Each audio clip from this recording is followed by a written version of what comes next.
Zimbabwe Broadcasting Corporation SFM. The time is 10:30 and it's time for something else. Salutations, it being another day, another Friday, and it's a different Friday after all. It's the day that we will continue to celebrate who we are as Zimbabwe. And of course, tomorrow, the 18th of April, will be Independence Day. So today is the eve of that. And already these celebrations have already started all over the country. And not only that, even right here at SFM, we got some musicians who came to the studio and we'll be talking much about that. That's in the program or something else as we continue to celebrate who we are. And of course, I hope I find you in fine faith. Today, I'm just on my own. My colleague, of course, Tafada Vocheko, doing other programs as well, busy as well at Busy as a Bee. So after the talk segment, of course, we get into what we call What Have You. Then the last bit, of course, we're going to give you something very different in terms of quotes as well. So as I promised you earlier on, we now get into the talk segment. That is Some Talk on the program Something Else. I have the pleasure to be talking to musicians who are known for that artistic and creative touch. I'm talking to Clive Mukundu, better known as Mono Mukundu, as well as Edith Katiji, but better known as Edith Weutonga.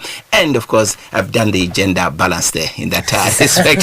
Thank you to both of you for finding time on this Friday morning. What a celebration it is. Tomorrow is when you say 35 years on of our independence. And of course, that's what we do, because on the 18th of April, we got our independence, and what a day. And it takes me back to that day, you know, when you remember that the first international artist to come to Zimbabwe was Bob Marley. And that's a record that, and he graced that very important occasion in the history of our lives. He also played for free. Great. There you are. He did a serious contribution because he flew his instruments from UK and did the show for free and left the instruments in Zimbabwe. There you go. We're talking to someone who is in, who knows much about the music industry. Thank you, Mono and Edith as well. But now let's look at this day in your personal capacities. Before I talk to you as musicians, what does Independence Day mean for you, Mono? Independence Day is a very special day because it just feels good to be free, because I've been reading a lot and watching a lot of documentaries about how the situation was in South Africa and Zimbabwe before independence. For us even to be seated here is the fruits of that independence. Because before we got independent, we had so much restrictions. Even myself owning a studio, it's fruits of the independence. Because according to the way the minority government used to run things, black people were just supposed to be employees, not employers or running their own businesses. So it means a lot to me. There goes. Edith, what does it mean for you? Are you also one of those born frees, if I may ask? Well, I got born the year just before the independence, 1979. But hey, I was born independent.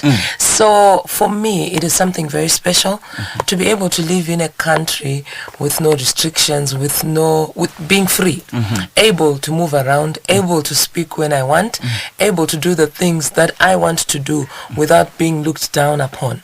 That's independence for me. So, you know, being able to live in a country where I go where I want to go, I don't have to write a letter and notice to anybody to say I want to go to this place, is something very, you know, honorable and special for me. Something special indeed. Now let's come to this celebration itself. I'm looking at you as musicians in this capacity now. I want to address this issue in as much as alluded to what was happening before.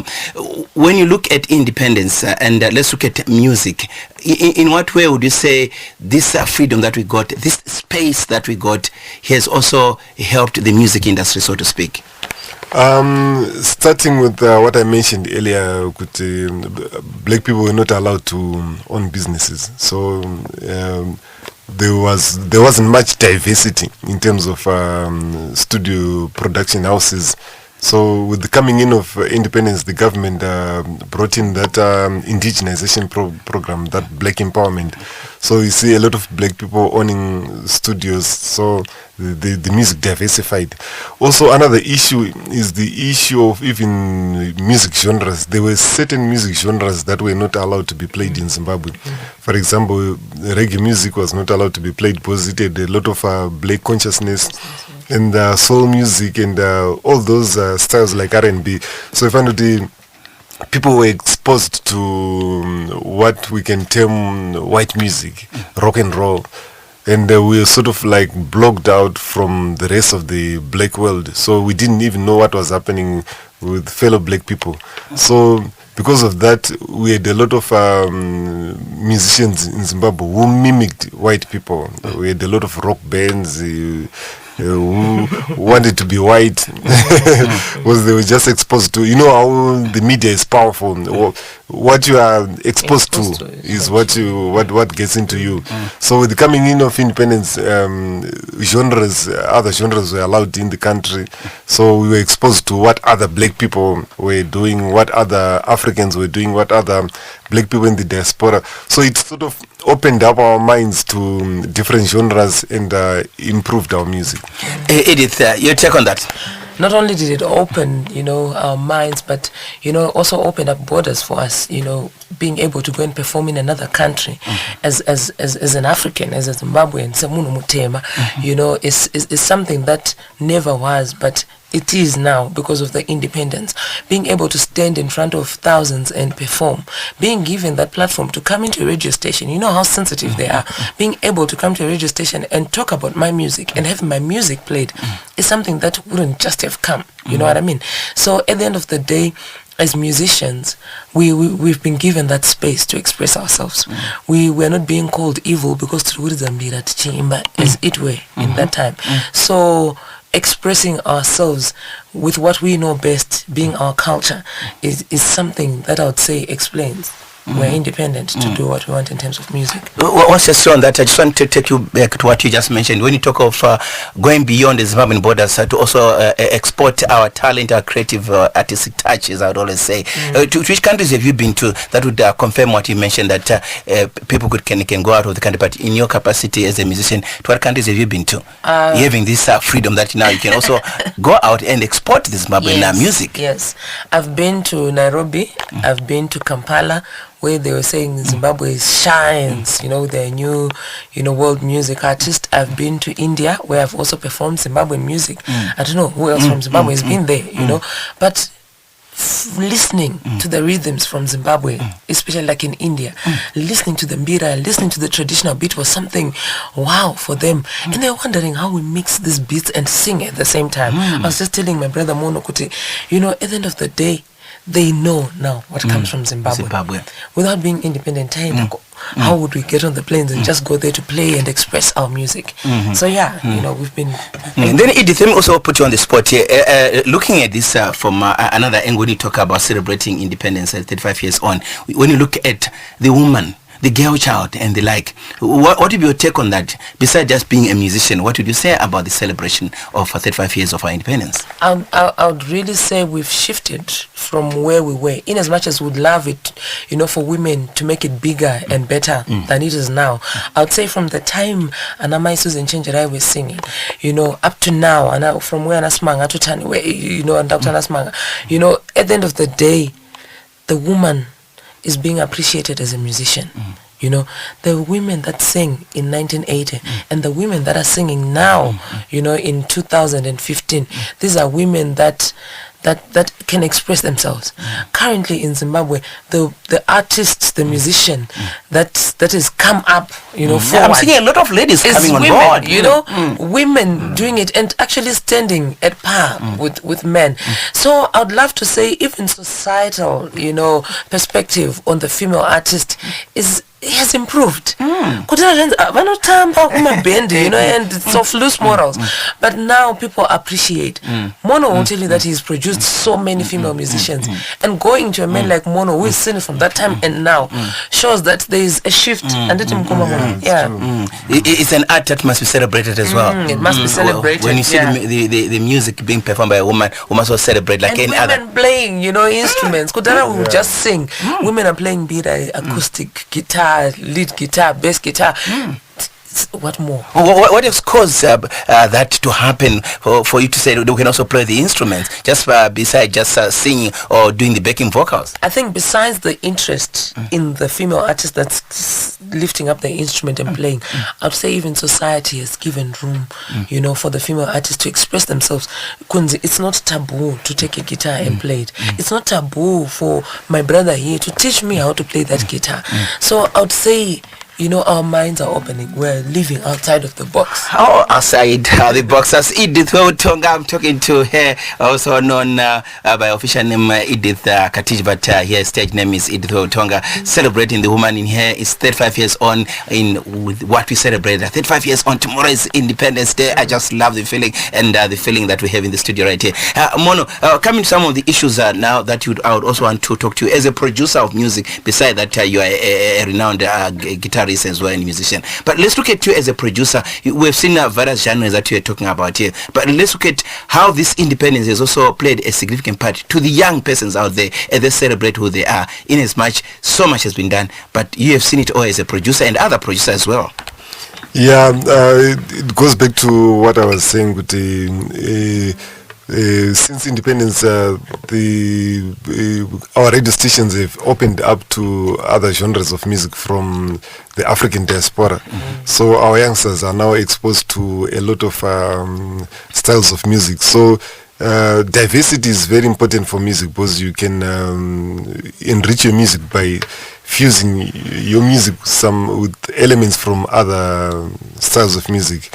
And then come up with your own style of music, which is you can come up with a style of music which is very modern, like the youngsters wakao tango maiban grooves and so forth. We found out before independence there was nothing like that. You were just exposed to what the radio stations wanted you to listen to, and the minority government just wanted us to listen to white music, rock and roll, country music, and that's all.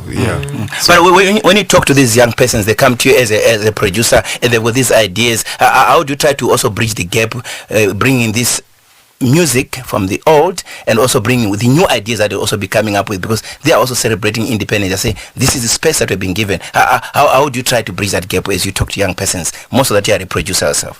Yeah, I just try to impart to them to try and come up with a sound that is totally Zimbabwean.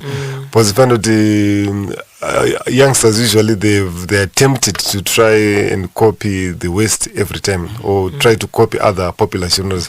But I always tell them to take the example of Nigeria or South Africa. Because I found out in Nigeria, old school people like me, they created what they called Afrobeat, like Wanafela Kuti, Labaja, and other artists, Femi Kuti, and so forth. And then the youngsters, they came up with what they are calling, I don't know, Niger something. It's electronic, it's modern, but it's still Nigerian.